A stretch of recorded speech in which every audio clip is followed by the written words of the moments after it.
Empowered by my inner fire. With every step I'll climb higher. Self-belief is my guiding flame. With confidence I'll make my name. I am empowered, I am strong. With every step I belong. In my heart I find the key to unlock my dreams, to be truly free. Hello. Welcome to our Empowered team. Ako po si Faye, your host today. And yes, today, with me is my ka-empowered team, Sis Maria and Sis, Mary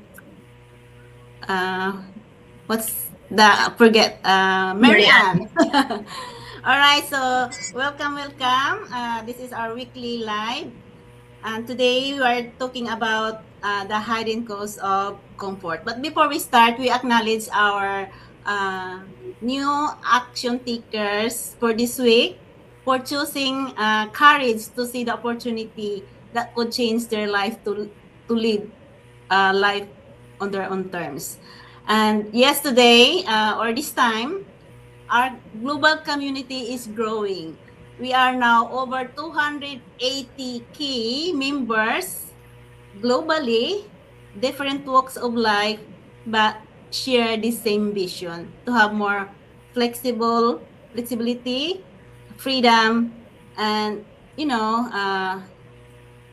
financial stability. So yes, welcome everybody. Thank you for watching. Whoever watching our live today. Ako po si Faye, originally from the Philippines. I'm a wife, a healthcare worker in the caregiving field, a proud digital business owner, and former OFW for many years. So today we're going to share with you, based on our experience, what is the cost of what is the hidden cost of comfort. So let's hear from our first speaker, Sis Maria. Welcome, Sis. Take the stage. Wow, thank you so much, host Sis Fe. And today I would like to introduce myself first to everyone. Good morning, good afternoon, and good evening, wherever part of the world you are watching us live right now. By the way, I'm Maria Rosbach. I'm originally from Negros Island, Philippines. Pinanganak po ako doon. And I grew up in Quezon City, Philippines, and now living here in a beautiful Wisconsin, USA. And of course, I'm a proud digital entrepreneur. So, i-share ko lang ang the hidden cost of comfort. Ang tanong ko sa inyo, mga kabayan na nanonood ngayon, comfortable ka nga ba o stuck ka na? So, magandang araw everyone.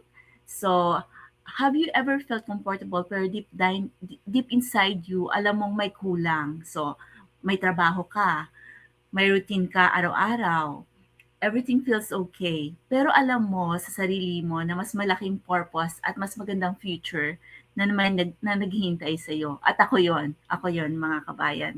So bilang isang immigrant dito sa from the Philippines na nakatira na ngayon sa Amerika, malaki ang aking pangarap, big dreams. Nagtrabaho ako ng mahahabang oras, 15-hour days, walang day off minsan. So minsan, yun nga, multiple jobs pa, naging caregiver ako, nagtrabaho ako sa isang restaurant, naging server, naging trainer ako, tapos nagtrabaho rin ako sa isang gas station kung saan naglilinis ako ng banyo. So hindi madali lahat yun kasi 15-hour days pa naman, di ba? So stuck ako sa ganung routine araw-araw. At ginawa ko lahat yun para makatulong ako sa pamilya ko, pero naisip ko hindi pala sapat yun, hindi yun tama para sa akin, ha? Kasi nawawalan ako ng oras para sa sarili ko at sa pamilya ko. Komportable ako sa ganun na routine, pero hindi pala tama yung ganon. So, pero one day, yun nga, na-realize ko na comfort was keeping me safe, but it was also keeping me stuck. Yun. So, takot akong sumubok ng bago, no? Takot akong mag-fail. Takot akong mag-invest sa sarili ko. So, at dahil doon, matagal kong na-delay yung mga opportunities na dumating sa buhay ko at pwedeng makapagbago ng buhay ko. Then, one day, talagang hirap na ako, no? Sobrang sakit na ng katawan ko. Tapos lagi akong pagod. Walang oras sa pamilya ko dito, lalo na sa asawa ko. At dahil doon, I decided to step out of my comfort zone. So, natatakot ako nung una kasi unang-una, hindi ako tech-savvy. Pangalawa, wala akong experience sa online business. At of course, hindi talaga mawawala na marami kang doubts, no? At in the beginning, marami talaga akong doubts. Pero nagsimula pa rin ako. I took action. I get out of my comfort zone. At of course, paunti-unti natuto ako.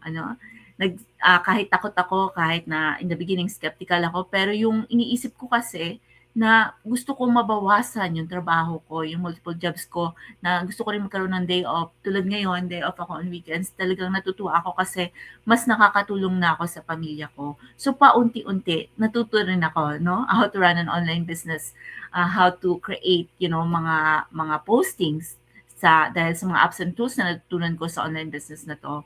So nagtiwala talaga ako sa proseso ng online business na to. At dahil doon, nagkaroon ako rin ng business partner at ng additional income stream. At ngayon, mas marami na nga akong oras sa pamilya ko at nabawasan ng aking trabaho. Isa na lang aking trabaho sa 3 kong trabaho out of 3, isa na lang. So natutuwa po ako doon at mas maraming opportunities na hindi ko akalaing posible noon. So here's what I learned, mga kabayan, no? Comfort feels good today, but growth creates a better tomorrow. So, totoo nga yun. So, kung gusto mo magkaroon ng ibang resulta, minsan kailangan mo rin gawin yung mga bagay na hindi komportable. So, lagi mo lang tandaan, no? Your comfort zone may protect you from failure. It can also prevent you from reaching your full potential. So, ngayon, kung feeling mo may mas malaking bagay sa'yo na gusto mong malaman kung paano magsimula ng full-time job, no? Ayun, mag-message ka lang and you will grow. Matututunan mo rin. So, that's my sharing, everyone. Thank you so much. Back to you, host, Pe. All right. Thank you for sharing your experience about, the hidden cost of staying in comfort. So now let's hear our second speaker, Marianne. Welcome to the stage. Yes, hello everybody. It's me again, Mary Ann, coming from a bit of hiatus.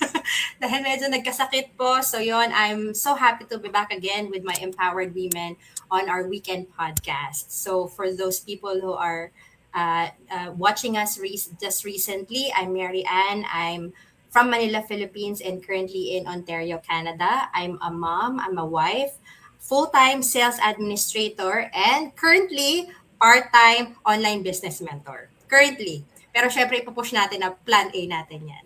So, napakaganda yung ating discussion, no? Alam nyo, masarap maging comfortable. We all want, like stability, yan, security, at syempre peace of mind. Like, bilang ako, a parent, right? Habang nagbi-build ako ng online business ko, naiintindihan ko kung bakit gusto natin ng comfort. Lahat yan nare-realize natin. Pero minsan, yung comfort can quietly become a trap.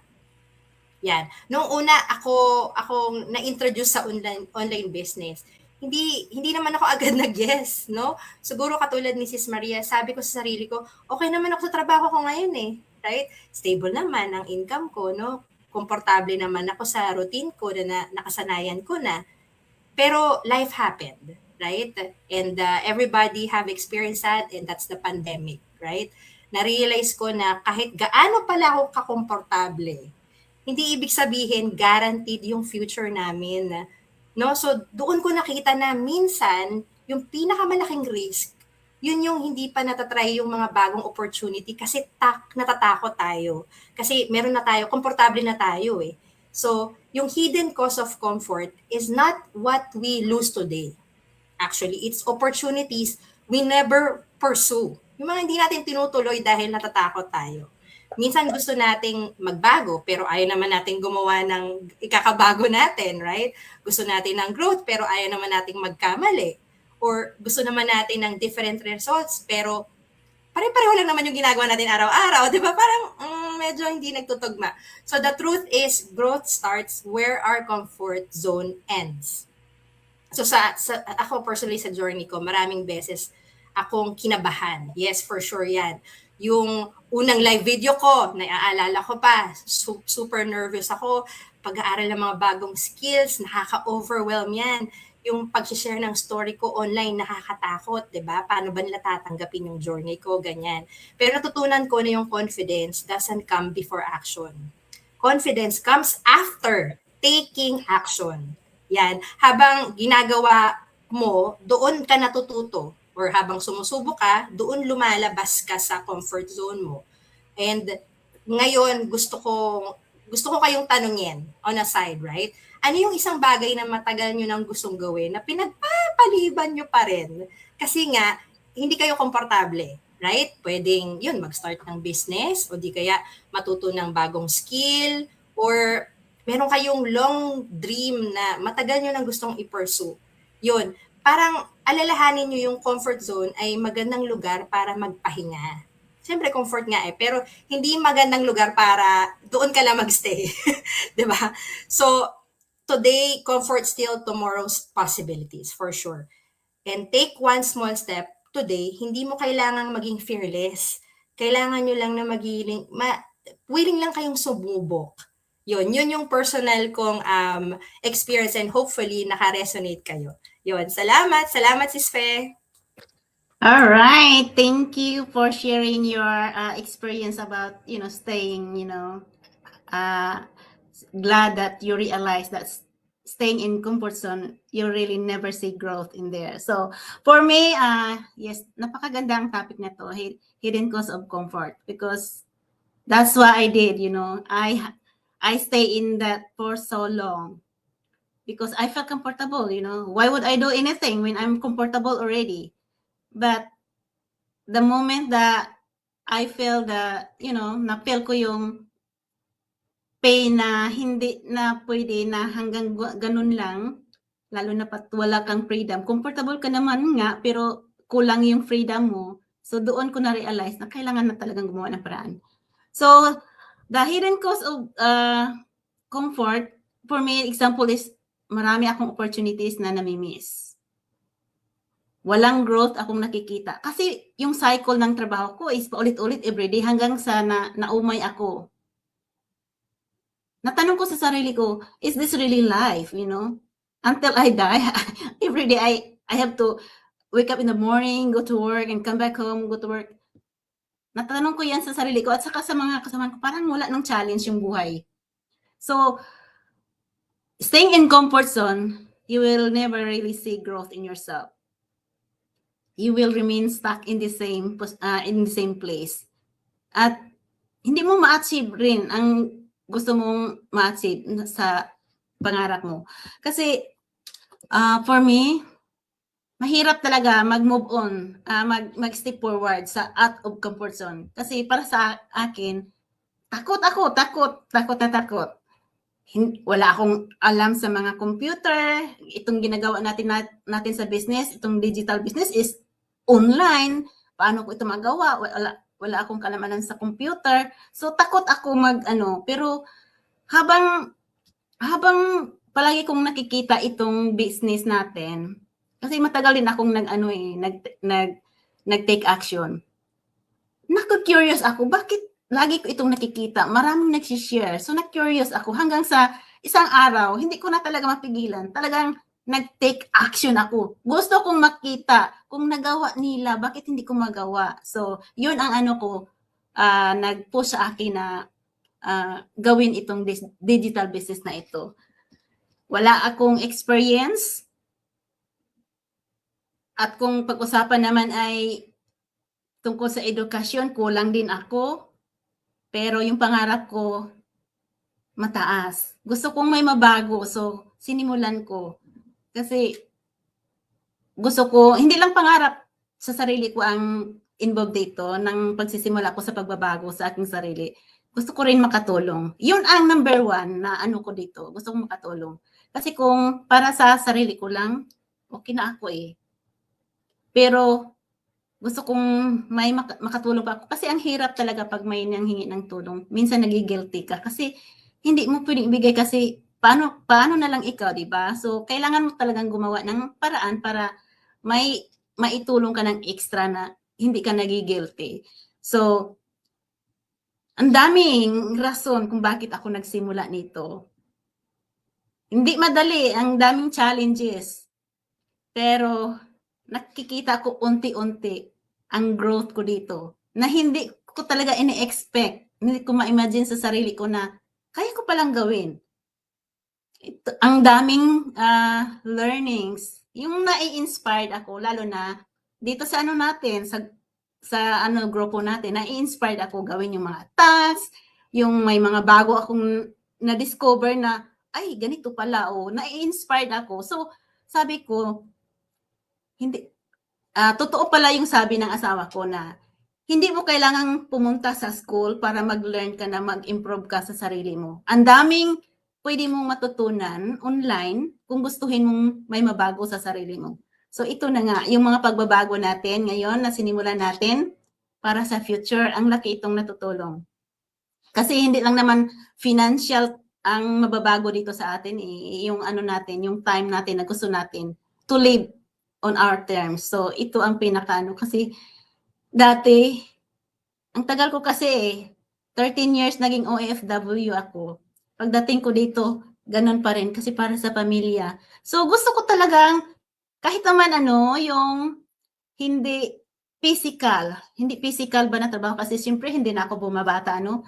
Working in the healthcare is very physical. So, at yun, challenges nga kasi hindi naman physical pero ang brain naman, sabi ko sa asawa ko, nag-i-stretch yung brain ko kasi kailangan ko talagang gawin ito. Sabi naman niya, it's okay. Take your time. So, yun. Hindi madali. Para sa kagaya ko na ano, yung kumbaga sa English pa lang, kulang ako sa confident eh. Kasi ang hirap, parang hirap mag-Tagalog kasi hindi ako pure Tagalog. English ko naman is limited. But I tried to learn. So, staying out of comfort zone is very uncomfortable. I tell you, but that's where the growth begins. When you step out. So, yes, that's all for me. And back, let's take the, call to action. But thank you for sharing all your experiences about the hidden cost of staying comfort zone. Para sa mga nanonood ngayon, maganda ang nasa comfort zone pero hindi niyo talaga makikita ang growth niyo pag nag-stay kayo dyan. So kung may natutunan kayo sa aming mga stories today na sinishare namin sa inyo, how we started, how we come out of our comfort zone, manood lang kayo, explore. That's how we started. We explore in this online digital business that give us courage to choose, to see the opportunity that could change our lives in the future. And it's proven because we have so many business partners that already enjoying their life right now, to have more time with their family, more flexibility. So take a look. You don't have to really, jump right now. Just explore first if it's right for you. So yes, diretsuhin ko na. If you would like to take a look on our business, you can connect us here, the three of us. We're just only 3 ladies here. Our website is just right in front of us. Message us or whatever you want to connect with us, we can help you. And my website is www.fakecax.net. All right. So next, Sis Maria. Okay. Thank you so much, Sis Fe. So, ang tanong ko sa mga kabayan natin na nanonood niyo nun, paano kung ang isang decision mo ngayon ay makakatulong na mabago ang iyong kinabukasan? So join us, our free live webinar that happens every Tuesday and Thursday, 7 p.m. Central Time. Makikita niyo ang aming website sa inyong screen. Kung pagod ka na sa paulit-ulit na cycle ng trabaho, bayarin, at kakulangan sa oras sa iyong pamilya, baka panahon na ito para tuklasin mo ang posibilidad. So, yun nga, join us in our free webinar. It happens every Tuesday and Thursday. Kung matututunan mo kung bakit mahalaga ang plan, na magkaroon ng Plan B katulad namin at kung paano gumagana ang digital business na ito at ang kapangyarihan na automation ng ating online business system at kung paano magsimula kahit wala kang experience, kahit hindi ka tech-savvy, kahit wala kang business background, magagawa mo ito mga kabayan, itong online business, kung paano gumawa ng mas maraming options para sa iyong pamilya at para sa iyong kinabukasan. So, wag na kayong mag-isip pa, dalawang isip. Nandiyan ang aming website, Sis Mary L. Casespe. At ang sa akin naman ay www.mariarosbachglobalonlinebusiness.com. And I'll see you there. Yes, thank you. Thank you, Sis Fes. Thank you, Sis Maria. So, sa ating mga manonood, supporters, if may na-pick up kayong lesson for today's conversation, huwag niyong sarilinin. Yan. Reach out to any one of us in the community. We'd love to connect, hear your story, and support you on your journey. So, remember, sometimes one conversation can lead to one opportunity, one breakthrough, and one life-changing decision. And for my website, it's www.maryantibayan.com. Salamat po. All right. Thank you, everybody. Thank you for watching us on our live stream. All right. Bye for now. Bye! Bye.